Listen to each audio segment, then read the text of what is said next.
एक समय की बात है, गौतम बुद्ध अपने शिष्यों को जीवन से जुड़ी अच्छी और बुरी बातों का ज्ञान दे रहे थे। सभी शिष्य बड़े ध्यान से उनकी बात सुन रहे थे। उन सभी में एक शिष्य ऐसा भी था जिसे प्रश्न पूछने की आदत थी। वह उठकर गौतम बुद्ध के पास गया और उनसे बोला, आप हमें जीवन के बारे में जो कुछ भी सिखा रहे हैं उसका क्या फायदा? क्योंकि हम में से कई बच्चे तो यह भी नहीं जानते कि हमारे जीवन का मूल्य क्या है और यह जीवन कितना कीमती है हमारे लिए है।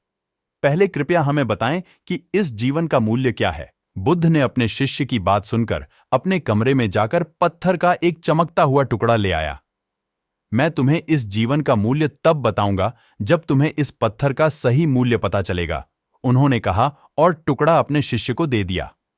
आप भी इस पत्थर के टुकड़े को किसी को नहीं बेचें। शिष्य गौतम बुद्ध की बात मानकर बाजार की ओर चले गए। उसने पहले बाजार में एक फल विक्रेता को देखा और उसे एक पत्थर दिखाकर पूछा, इस पत्थर के बदले तुम मुझे कितने फल दे सकते हो? फल विक्रेता ने कहा, यह पत्थर कोई खास नहीं है, लेकिन फिर भी मैं तुम्हें इसके बदले में 10 केले दे सकता हूं। वह शिष्य उस पत्थर को लेकर आगे बढ़ गया। तभी उनकी मुलाकात एक सब्जी बेचने वाले से हुई। शिष्य ने सब्जी विक्रेता से पत्थर की कीमत पूछी। इस पत्थर की कीमत के बदले मैं तुम्हें अधिक से अधिक सब्जियों से भरा एक थैला दे सकता हूं। सब्जी विक्रेता ने पत्थर को ध्यान से देखा। उस पत्थर को लेकर शिष्य एक सोने के व्यापारी के पास गया। पत्थर के उस टुकड़े की चमक देखते ही सुनार ने उसकी कीमत 100 सोने के सिक्के लगा दी। जब शिष्य ने टुकड़ा बेचने से इनकार कर दिया तो सुनार बदले में 200 सोने के सिक्के देने पर सहमत हो गया, लेकिन शिष्य ने वह पत्थर नहीं बेचा। इसके बाद शिष्य एक हीरे के व्यापारी के पास गया और पत्थर का टुकड़ा उसके सामने रख दिया। जैसे ही हीरे के व्यापारी ने उस पत्थर को देखा, उसने एक साफ कपड़ा बिछाया, उस पर पत्थर रखा, फिर उसकी परिक्रमा की और हाथ जोड़कर पत्थर को कपड़े में लपेटते हुए कहा, तुम जिसे साधारण समझ रहे हो उसकी कीमत पूछ रहे हो।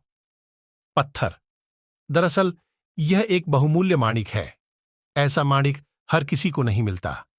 अगर मैं अपना सब कुछ बेच भी दूं तो भी मैं उसकी कीमत नहीं चुका सकता। उस व्यापारी की बातें सुनकर शिष्य आश्चर्यचकित रह गया। वह भागता हुआ सीधा बुद्ध के पास आया और बाजार में जो कुछ भी हुआ उसे बताया। उसकी आश्चर्यचकित बातें सुनकर गौतम बुद्ध बोले, तुम्हारे प्रश्न का उत्तर इस माणिक के मूल्य में ही छिपा है। हमारा जीवन भी एक माणिक है। माणिक की तरह यह भी अनमोल है, लेकिन हम इस बात को हमेशा नजरअंदाज कर देते हैं और अपने जीवन की कीमत नहीं समझते हैं। हम दूसरों को देखकर और उनके जैसा जीने की कोशिश करके अपने जीवन का मूल्य कम कर देते हैं। हम सोचते हैं कि हमारे जीवन का मूल्य वही है जो दूसरे हमें बताते हैं, लेकिन हमेशा याद रखें कि दूसरा व्यक्ति आपको अपनी स्थिति, बुद्धि और समझ के अनुसार महत्व देता है। जीवन केवल एक बार मिलता है, इसलिए इसे बर्बाद मत करो। अपने जीवन को उतना ही मूल्यवान समझें जितना आप अपने बैंक में मौजूद पैसों को मानते हैं। आज के समय में लोग प्यार, पैसा और दिखावा जैसी चीजों को अपनी जान से भी ज्यादा कीमती मानते हैं। लोग प्यार की वजह से आत्महत्या कर लेते हैं। पैसे के नाम पर वो ऐसे काम करने लगते हैं जिससे उनकी जिंदगी बर्बाद हो जाती है। नाम कमाने के नाम पर वो गलत काम करने लगते हैं। हमेशा याद रखें कि दिखावा करना जरूरी नहीं है। प्यार दोबारा पाया जा सकता है, पैसा दोबारा कमाया जा सकता है, लेकिन जिंदगी दोबारा नहीं पाई जा सकती। इसीलिए अपना अनमोल जीवन अच्छे से जिएं। हर सेकंड का आनंद लें। कभी यह मत सोचो कि तुम इस दुनिया में किसी काम के नहीं हो। यह कभी मत सोचो कि तुम्हारा जीवन निरर्थक है। तुम्हारे होने या न होने से कोई फर्क नहीं पड़ता। जब भी आपके मन में ऐसे नकारात्मक विचार आएं, तो बस खुद को याद दिलाएं कि जीवन एक रत्न है और यह अमूल्य है। दोस्तों, अगर आपको हमारी वीडियो पसंद आए तो चैनल को लाइक, शेयर और सब्सक्राइब जरूर करें। Thank you.